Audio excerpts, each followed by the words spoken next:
Hello, fifth graders. I am back with another lesson on ways to represent data. And today I'm going to talk about stem and leaf plots. Here's an example of a stem and leaf plot. A stem and leaf plot is a useful way to organize data that's in random order. When I make a stem and leaf plot, the stem has digits to the left. I make a vertical line, and to the left are the digits that make the stem, and to the right of the vertical line are the digits that make the leaf. Now on the plot that you're looking at, the stem is written only once, but the leaves are listed every time they appear. So in this stem and leaf plot, I see 0 listed twice after the 4 because it represents 2 number 40s. Now this stem and leaf plot is an example of the number of pages read during a silent reading time in my class. So if you look here, the data is there in just random order. Someone read 13 pages, someone read 27, someone read 33. When I go to make my stem and leaf plot, the stem represents the digits in the tens place, and I've written those in order, 1, 2, 3, and 4, and the leaves represent the digits in the ones place. So someone read 12 pages, I've got a 1 for the digit in the tens place and a 2 for the digit in the ones place. Then somebody read 13, someone read 21, 27, 33, 34, 35, 37 pages. 2 people read 40 pages and 1 read 41. A stem and leaf plot is a nice way to see the minimum number and the maximum number. I can right away tell 12 is my minimum, 41 is my maximum. I can tell the mode because I see that there are 2 40s. So here's another example of a stem and leaf plot. If these were someone's test scores, up here are all the numbers in random order. Before I made my plot, I might want to put those numbers in numerical order so that it's easier to plot them. And then I prepare my stem and the leaf, and again the stem represents digits in the tens place and the leaf represents digits in the ones place. Now if I'm going to construct a very simple stem and leaf plot, these are my spelling scores and here are the test scores. Now I could first put these numbers in order from least to greatest in numerical order, and I would do that if there were a lot of them. But in this case, there aren't so many. So I'm going to draw my vertical line, and actually I draw something very similar to a T-chart because on this side is my stem,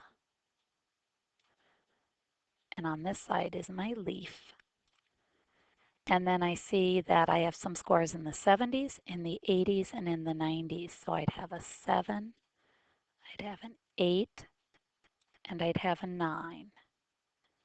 And it looks like I had a 77 and a 78. So I've got the 7 here, and then I've got an 8. All right, representing my 77 and 78. Sometimes people like to cross these out after they've put them on the chart so that they don't worry about them again. If you haven't put them in order, you might want to do that. I see that I have an 85 and then 2 scores of 88. So I've got my 85. And remember, the 88 has to be listed. I have to have those 2 leaves that represent the 8 in the ones place because I got an 85, an 88, and another 88. I've got to represent all those scores. And so again, I can X these out because I've used them. And then I have scores in the 90s. I had a 91, I had a 92, I had a 94, and I had a 96. So I've represented my scores in a stem and leaf plot. I can see my minimum score was a 77. My maximum score was a 96. I could find the median. I have 1, 2, 3, 4, 5, 6, 7, 8, 9 scores. So a lot of times people find the median by crossing the numbers off, but I know it's going to be 1, 2, 3, 4, the fifth number. There are 4 numbers below, 4 numbers above. So my median was 88, my middle score. So this is how I can go about creating a stem and leaf plot of data. Now sometimes we make a double stem plot, meaning that the stem is listed 2 times. And we only do that when we've got a lot of data to represent. Sometimes if I had my scores from the entire year and the leaves were going way over here almost off the page, then I might create my plot by listing 7 twice, 8 twice, 9 twice, and then listing my leaves 0 to 4 and then 5 to 9. So again, a double stem plot is used when we have a lot of data that we're going to represent. So here is your practice assignment. Here is a list of data. It represents the ages of people who attended a movie premiere. So you've got all of the ages there, and I want you to create a stem and leaf plot. When you're done with that, see if you can identify the landmarks, the minimum, the maximum, the range, the mode, and the median. We won't be finding the mean of this data, but we'll be finding the other landmarks. So again, create your stem and leaf plot. These numbers are representing data of the ages of people who attended a movie premiere, and then you can show me your stem and leaf plot at school in class tomorrow.